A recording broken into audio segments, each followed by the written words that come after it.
Hi,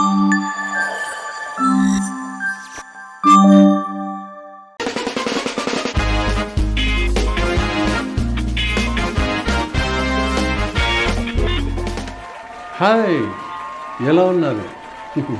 ఒకప్పుడు అమ్మాయిలు తల్లిదండ్రుల గుండెల మీద కుంపట్లులా ఉండేవాళ్ళు. ఆ రోజులు పోయాయి. ఇప్పుడు మగపిల్లలే తల్లిదండ్రుల గుండెల మీద కుంపట్లులా మారారు. ఎందుకంటుంటే అబ్బాయిలకి పెళ్ళిళ్ళు కావట్లేదు, సంబంధాలు కుదరట్లేదు.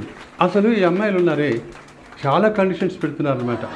ఏంటంటే అబ్బాయి మహేష్ బాబులో ఉండాలి, 6 అడుగులు పొడుగు ఉండాలి, విదేశాల్లో ఉద్యోగం చేయాలి, లక్షల కొద్దీ జీతం రావాలి. ఇదేం బాగాలేదు అమ్మాయిలు ఇలాగా కండిషన్స్ పెట్టడం అని మీరు అంటున్నారా, తిట్టుకుంటున్నారా? తప్పదండి, పరిస్థితులు అలా మారిపోయి అంతే. Demand and supply rule.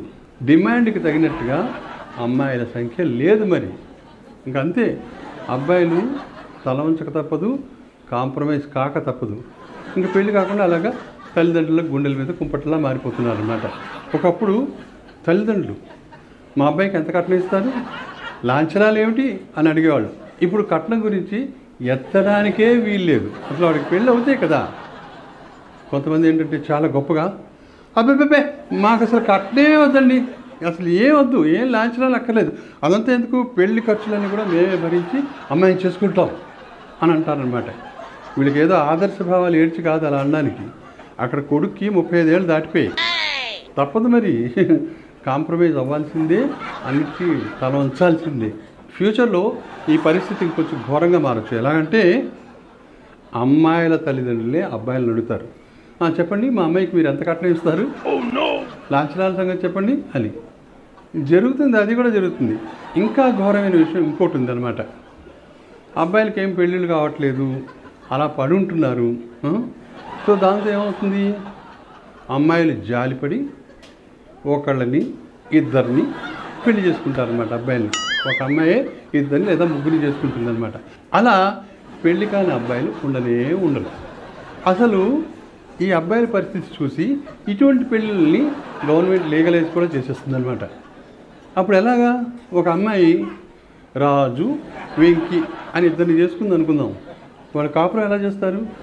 Simple అండి. ఎలా చేయడం ఏంటి, సోమవారం, బుధవారం, శుక్రవారం రాజుతో కాపురం చేస్తుంది, మంగళవారం, గురువారం, శనివారం వెంకితో కాపురం చేస్తుంది. మరి ఆదివారం మాట ఏమిటి? ఆదివారం ఏం చేస్తుందంటే రాజు, వెంకి ఈ ఇద్దరి పేర్లు రాసి చీటీ మీద చీటీ తీస్తుంది అనమాట. చీటీలో ఎవరి పేరు వస్తే వాడు దురదృష్టవంతుడు. ఆదివారం వాడు కాపురం చేయాలి ఆమెతో. అసలు ఇది ఏం బాగాలేదు, చాలా నీచంగా ఉంది అని అంటున్నారు కదా. ఈ పరిస్థితులు మారాలి అని అనుకుంటున్నారు కదా. అంతేనండి, ఈ పరిస్థితులు ఎలా మారుతాయి? ఆడపిల్ల పుట్టిందని నుంచి గర్భస్రావం చేసుకోవడం, పుట్టిన ఆడపిల్లల్ని కుప్పదొట్టుల్లో పారేయడం, ఇవన్నీ చేసినందువల్లే ఇలాంటి పరిస్థితి వచ్చింది. అయినా ఎవరు పుడితే ఏంటండి, ఆడపిల్ల ఏమైనా తక్కువ? ఈ రోజుల్లో ఆడపిల్లలే చాలా తెలివిగా ఉన్నారు, బాగా చదువుకుంటున్నారు. మీరు కావాలంటే 10th క్లాసు, ఇంటర్ రిజల్ట్స్ చూడండి. ఆడపిల్లలే మగాళ్ళ కంటే ముందుగా ఉన్నారు, వాళ్ళు ఏ పనైనా చేయగలరు. ఇంకోటి, వృద్ధాప్యంలో మిమ్మల్ని చూసుకునేది ఆడపిల్లలు మాత్రమే, అది గుర్తుంచుకోండి.